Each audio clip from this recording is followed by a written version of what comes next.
Considering this did well financially, you can say that this Venom wasn't box office poison.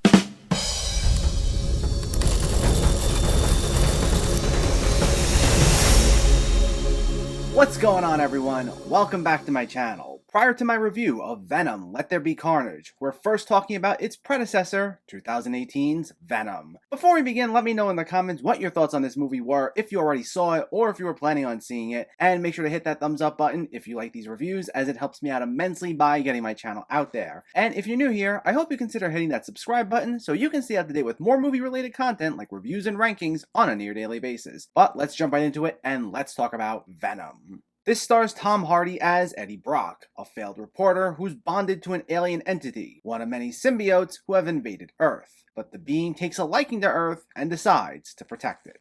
Now, before we go any further, as I do with a lot of my other reviews of older films, this will get into some spoiler territory. So if you haven't seen Venom and you wish to know absolutely nothing, this is your spoiler warning. Go watch the movie, then come back to this. But anyway, here we go.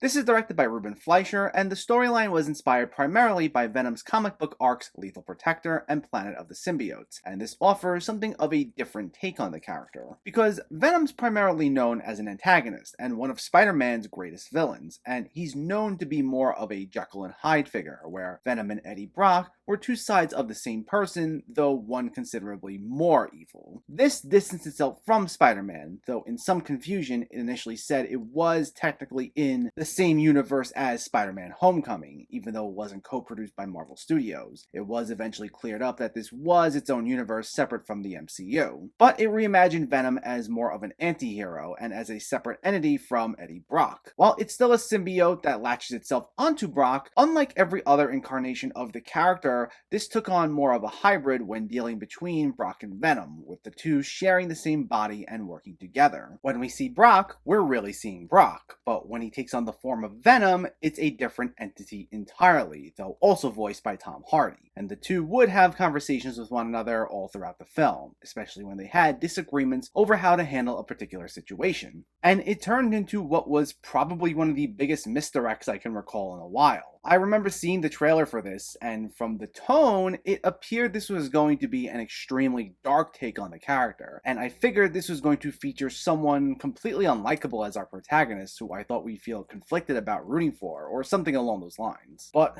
boy were we wrong, as this is essentially a buddy comedy, done almost in the style of the Steve Martin movie All of Me. Now, there are conflicts and stakes that we're meant to take seriously, and I'll get to those in a minute, but a good portion of this movie features Brock and Venom getting into squabbles, insulting one another, and having humorous random conversations, all while having to stop this evil force. And it took me by surprise, I gotta say. And honestly, I'd say it's for the better in this case. And while I'm sure there are longtime fans of the character who may disagree there, it seems most audiences do agree with me, as both the cinema score and the Rotten Tomatoes audience scores were both high. If you follow me for a bit, you'll know I'm always for the injection of humor in superhero movies. If they land well, they're a great way to cut some of the tension and they make the film fun. And I'd say for the most part, this was fun, and while it's far from a perfect movie, it serves as a nice little palate cleanser, as it's a refreshing change of pace from grittier superhero films, and I do like this alternative take on such a famous character, which the notion of doing that is something that can be hit and miss depending on who the character is and what changes are made. Now, to be clear, we need to talk about the main reason why this works as well as it does, and that's Tom Hardy. I was actually very surprised by the type of performance he gives here, as I always found him to take on either these incredibly meaty, nuanced characters, or these cool guys, or these outright menacing villains. But Eddie Brock here is kinda pathetic, and he isn't exactly the brightest guy around. And there are even certain things about him that can be a little cringeworthy. Like early on when he's given clear instructions to do something for an interview and he just goes off script in like the worst possible way. But I liked how Hardy really leaned into those characteristics and in some weird way made him oddly charming for what it was. Like you really feel bad for the guy even though he kind of digs his own grave at various points, though he's also pretty funny, but when something silly happens to him it doesn't feel necessarily mean-spirited. I still always found myself rooting for him for the most most part. And the banter between him and Venom was pretty hilarious. Venom here is more akin to characters like Deadpool or a more intimidating version of Korg from Thor Ragnarok. His observations can feel very simplistic, but he's got a lot of these snappy one-liners or really well-timed insults, and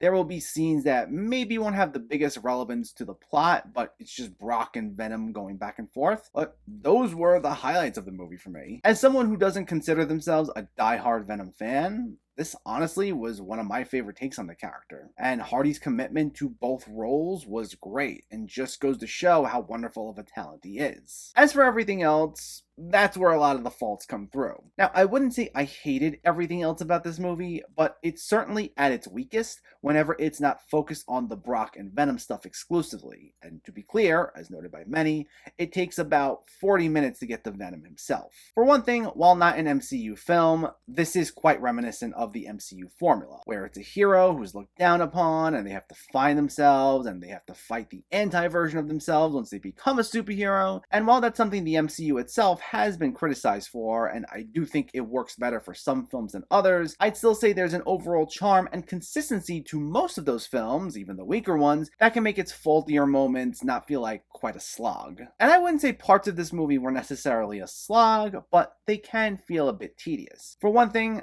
I really do like Riz Ahmed in general. I think he's a phenomenal actor. I especially loved a lot of his recent performances, like in Sound of Metal, but here he seems really out of place. I don't think it's quite his fault, as I think he was working with what he was given, but I never bought him as menacing or intimidating. I got how he can be a convincing, slimy, corrupt CEO, and there were times he does a fine enough job at that, but he didn't feel like a real, true threat at any point. He'd bark orders at people, but he never felt like an imposing presence. And as the main villain, he's kind of a letdown, as he just doesn't feel interesting, other than just being an evil, one-dimensional CEO. He didn't have a background or an arc that I truly cared about, nor did he feel any more interesting when he becomes the Riot symbiote, which takes control of him and is simply the anti-Venom. Someone with the exact same powers as Venom, except he's evil. He was kind of boring, and it made some of the fights with him in turn also feel boring, as I never truly felt the consequences of this guy's actions. The only part of his storyline that I particularly enjoyed was Jenny Slate as the doctor who works for him that tries getting a hold of Brock to expose him. I actually found her to be a compelling character, but the problem is, they kill her off like a third of the way into the movie, as her plan gets exposed pretty quickly. And I was disappointed there, as I think the film could have done more interesting things with her. Especially since a lot of her wanting to expose Ahmed comes from the fact that he experiments on humans to find a host for the symbiote, which leads to this entire ethical dilemma. And it's something that gets abandoned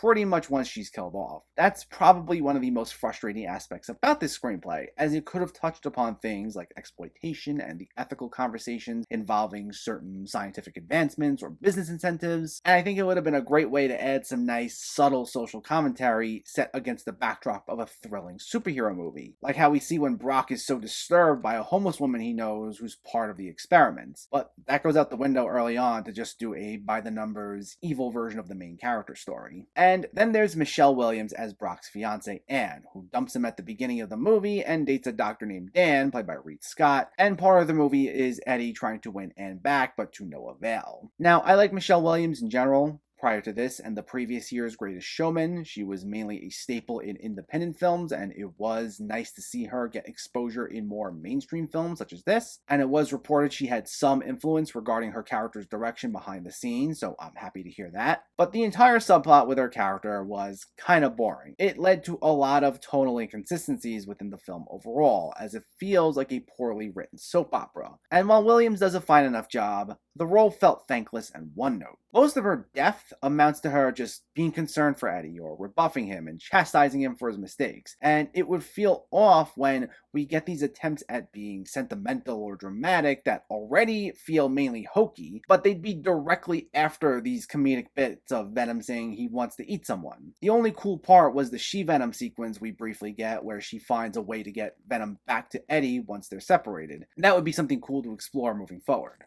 Oh, and the lobster tank sequence. That was pretty funny. And I want to make it clear regarding the tonal inconsistencies that the weak point is in the dramatic material. I've seen a criticism when it comes to the balance of humor with drama, mainly in superhero movies, that the attempt at jokes undercuts the dramatic tension. But in this case, the attempts at creating tension were just what didn't work for me. I would have been totally fine had they minimized the Michelle Williams storyline or had they reworked the Riz Ahmed stuff, as that's the material that really didn't work, and it just went all in on being a goofy, over-the-top comedy. Because whenever the film did lean into those moments, especially thanks to Tom Hardy, that's when it would be at its best.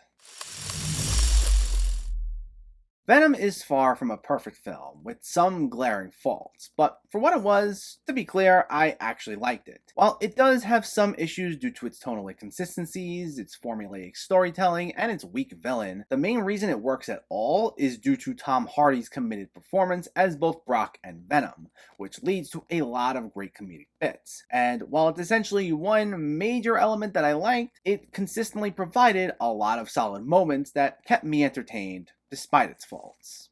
Venom gets a 7 out of 10.